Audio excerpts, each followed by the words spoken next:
The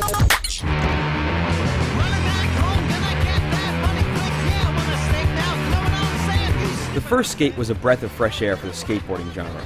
Gamers who were tired of the over-the-top nature of Tony Hawk finally had something new. Skate was a much more realistic take on the sport, and its flick controls made for a more realistic and very dynamic trick system. Skate 2 doesn't reinvent the first game's formula, and this is mostly a good thing. The core gameplay is largely the same. You spent hours perfecting your 540 pop shove it, and you'll be able to easily pull it off in the sequel. It's not to say that there aren't new additions. New moves like hand plants, finger flips, foot plants, and much more have finally made it into the game. The nice part is that nothing replaces what was already there, so you can just focus on learning the new stuff. The career mode is also pretty much the same, although there's more stuff to do at any given time. There are challenges scattered across the city, and they're your standard assortment of point and combo challenges or races. Something new is that you can now jump instantly to any challenge without having to skate there. I actually find this to be a little disappointing because it negates exploration to a degree. You can still explore the city, but a lot of people are just going to jump from challenge to challenge. The city just doesn't seem to matter as much as it did before. On the plus side, you can skate around anywhere right from the start like last time, and this freedom is great once again. One of the big new things is that you can get off your board now and move small objects around. The idea is that you can move around ramps or rails and use them to pull off challenges in creative ways. The result is a little mixed.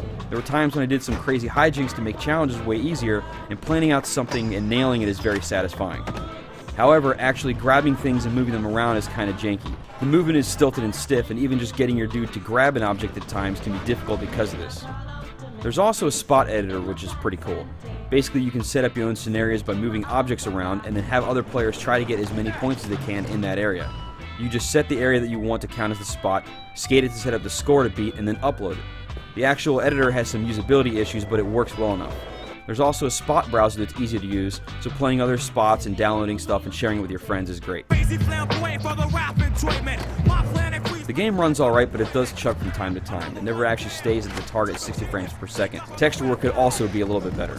Overall, the game looks decent enough, but it's nothing to go crazy about. The single player portion is better than last time in some ways, like how you always have more goals available to you, but there are some presentation issues.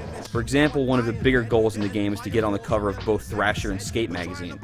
It seems like every mission tells you that this is the mission that you're going to do to get onto the cover, and then you do it, and you have to do another one because that wasn't it. And then when you do finally get on the cover, it's very anticlimactic.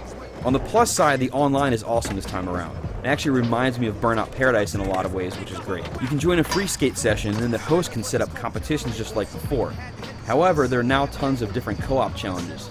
The variety here is pretty outstanding, especially since the goals can change based on the area, giving you spot-specific challenges to try. The film editor has been updated in that there are now 2 new kinds of cameras you can use to frame your replays. One being a tripod camera that stays still, and the other a freeform follow camera that you can set at any angle around your dude. Unfortunately, some of the features such as filters have been removed, and it looks like they're going to pop up again as DLC, which is obviously lame. Overall, Skate 2 is a little disappointing because it just has incremental upgrades from the first game. However, it is still very fun, and people looking for a solid skater should pick it up. For the full review, head over to IGN.com.